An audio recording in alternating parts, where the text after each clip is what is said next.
Coming up on today's Disney Roundup, Mickey's Very Merry Christmas Party is returning to Walt Disney World this year. The Walt Disney Company extends Bob Chapek's contract. The plans for a Brightline Station at Disney Springs have been canceled. Disney World annual passes could be up for sale soon, and more attractions and experiences returning to the parks. I have all that and more for you coming up right here on the DRU.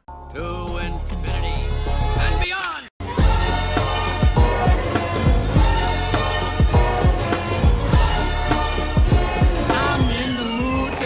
You ain't never had a friend like me. Hey everyone, Jeff here, and welcome to the Disney Roundup, where I bring you up to date with all the latest Disney and Disney Parks news each and every single week. If you're new to my channel, please go ahead and hit that like button for me, and don't forget to subscribe to my channel to receive the Disney Roundup each and every single week.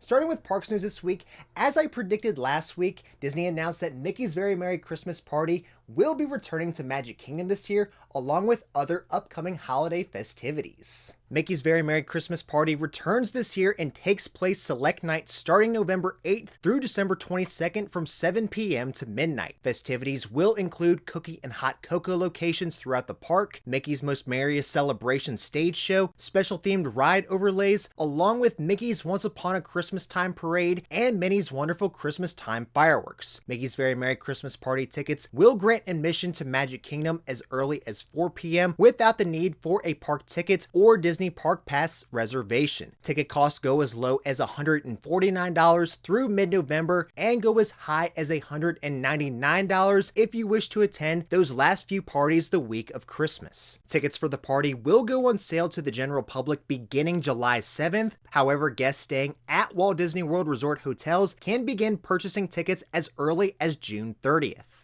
With this year's party taking place during the 50th anniversary, guests attending will receive a special 50th anniversary commemorative keepsake themed for the holidays. Along with the return of the Christmas party, other festivities at Walt Disney World will include holiday-themed displays of each park icon's beacon of magic, opportunities to meet Santa Claus across property, the Epcot International Festival of the Holidays, which will include candlelight processionals and begin November 25th, the return of a merry menagerie of winter animals at Animal Kingdom, specialty themed holiday treats, and much more, including a holiday themed overlay of Guardians of the Galaxy Cosmic Rewind. Festivities out at the Disneyland Resort include the return of holiday themed nighttime spectaculars, including Believe in Holiday Magic fireworks and World of Color Season of Light. The 7-foot gingerbread house in the lobby of Disney's Grand Californian will also be returning this year, along with themed merch and treats across property. A special ticket holiday themed event or the return of Disneyland's Merriest Nights has not been announced at this time. But if you're planning on attending and taking in any of Disney's holiday festivities for this year, let me know which ones in the comments down below. A recent error on the Walt Disney World website could indicate that the sale of new annual passes could be returning soon. Just the other day, it was spotted on the Walt Disney World website that select tiers for annual passes were once again for sale. Tiers included the Sorcerer, Pirate, and Pixie Pass, which still remain exclusive for Florida residents. However, it seems that there was an issue on Disney's side, as when looking to purchase, some people reported an error when trying to check out, along with cast members confirming when trying to call. While no new annual passes have been sold since November of 2021, this instance could mean Disney is planning to sell them again in the near future. Make sure you're subscribed and stay tuned though, and I'll let you know if Disney brings back the sale of new annual passes. Starting now at Walt Disney World, new characters will be returning and debuting at the parks. Making her debut in the Disney Adventure Friends Cavalcade, Mirabelle from Encanto now joins fellow Disney characters. On July 6th, Minnie will join Mickey in meeting and greeting guests at Magic Kingdom inside Town Square Theater. Also on that date will be the return of Chip and Dale's Campfire Sing-Along at Fort Wilderness. Peter Pan and Snow White are scheduled to meet guests at Magic Kingdom starting July 10th.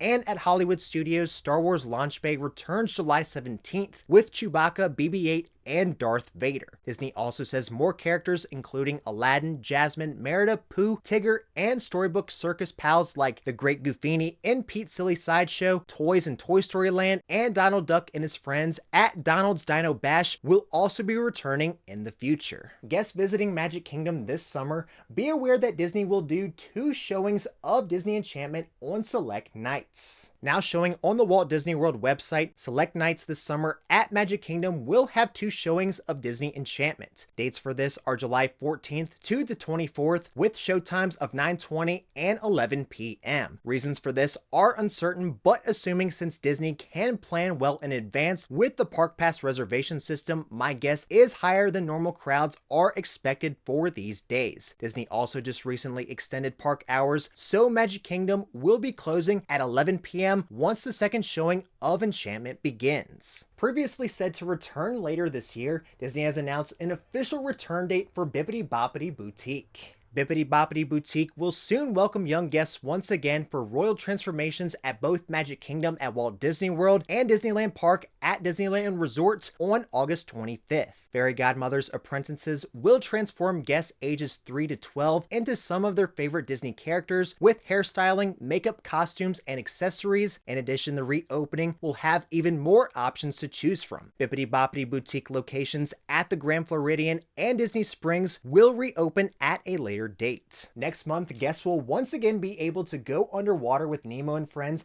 as Finding Nemo's Submarine Voyage is reopening. Disney has announced that Finding Nemo's Submarine Voyage at Disneyland Park will be reopening July 25th. While closed, the attraction received more coral, new paint, fresh kelp and seaweed, as well as enhanced special effects and lighting. Plus, when the attraction returns, Hank from Finding Dory can now be spotted. Disney Parks also shared a look at the new enhancements added to the ride described from Walt Disney Imagineering, and if you'd like to check that out for a first look before the attraction reopens, I'll leave a link to that in the description down below. Now into company news, just announced the Walt Disney Company has extended Bob Chapek's contract. With this contract set to expire in February of 2023, the Walt Disney Company Board of Directors has unanimously voted to extend Disney CEO Bob Chapek's contract. In the announcement, Disney says Disney was dealt a tough hand by the pandemic, yet with Bob at the helm, our business from the parks to streaming not only weathered the storm, but emerged in a position of strength, said Susan Arnold, chairman of the board. In this important time of growth and transformation, the board is committed to keeping Disney on the successful path it is today, and Bob's leadership is key to achieving the goal. Bob is the right leader at the right time for the Walt Disney Company, and the board has full confidence in him and his leadership. Now, despite Chapek not well accepted between fans and many others, and the stock price continuing to drop, the board still remains supportive of him. Part of that could also be due to there not being a replacement ready at the moment to take the helm as CEO. With facing much criticism all around during his first 2 years, Chapek will continue his current role as CEO with his new contract that goes until 2025.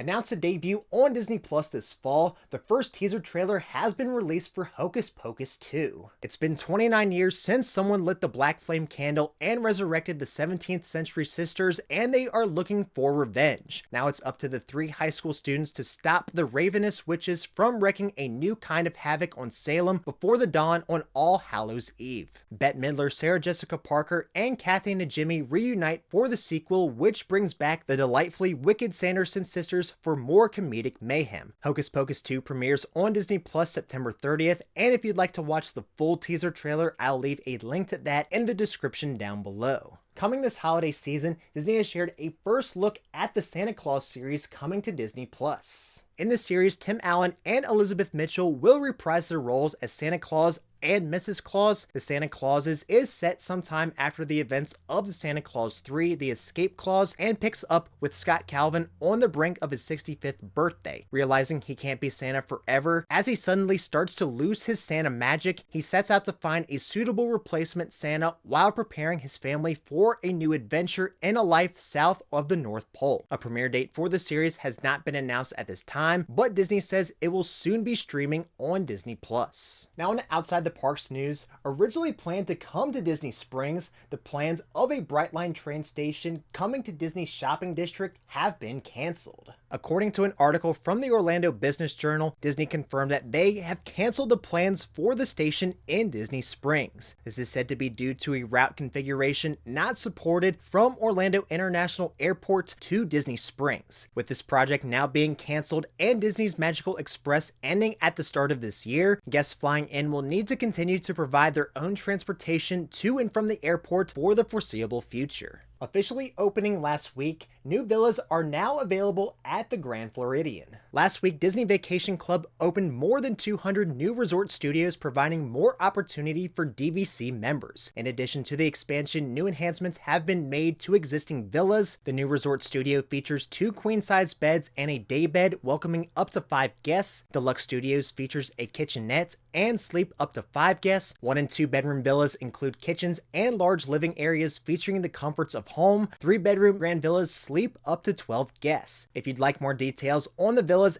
at the Grand Floridian, I will leave a link to that in the description down below, and let me know what you think of the new rooms. Returning in the next few weeks, Disney has announced that Top of the World Lounge at Bay Lake Tower will be reopening. Just in time for the summer, Top of the World Lounge atop Bay Lake Tower at Disney's Contemporary Resort will be reopening July 11th. Once reopened, the lounge will have new details and theming as it will be transformed into a villain's lair. There will be a villain-inspired menu of fiendish fare, including churnaboard of meats and cheeses and herb-roasted unfortunate soul shrimp to lair-made hummus and Who's Afraid of Pork Belly sliders, paired with cleverly named cocktails like the Other Side, the Underworld, and Mirror Mirror Moonshine. Top of the World Lounge, a villain's lair atop Bay Lake Tower at Disney's Contemporary Resort, will reopen to eligible members on July 11th. Alright everyone, well that's all you for this week's episode of the Disney Roundup. If you enjoyed it, please make sure to hit that like button for me and don't forget to subscribe to my channel